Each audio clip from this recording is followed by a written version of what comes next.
আসসালামু আলাইকুম বন্ধুরা, আপনারা সবাই কেমন আছেন? যারা রঙের কাজ করেন তাদের উদ্দেশ্যে আজকে ভিডিওটা করা। দেখেন এই টোকনগুলো দেখেন, এগুলা বাজার আছে, আপনার এশিয়ান আছে, বাজার রয়েছে, এশিয়ান আছে। তো যারা টোকনগুলো কিনেন, কারো মিস্ত্রির থেকে যদি কিনেন, অবশ্যই কেনার সময় আপনারা কি স্ক্রিনশট দিয়ে রিসার্চ করে নেবেন, মানে টোকনগুলো রিসার্চ করে দিবেন।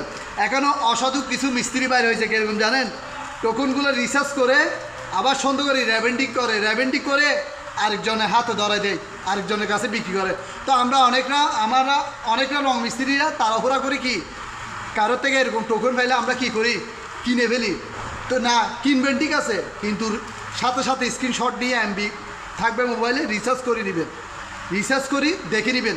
অনেক সময় দেখা গেছে আমরা টাকা দিয়ে চলে জায়গা, আর 2-3 দিন পর আমরা যখন রিসার্চ করতে যাই এই টোকনগুলা, তখন কিন্তু বলাতে কি রিসার্চ হয়ে গেছে।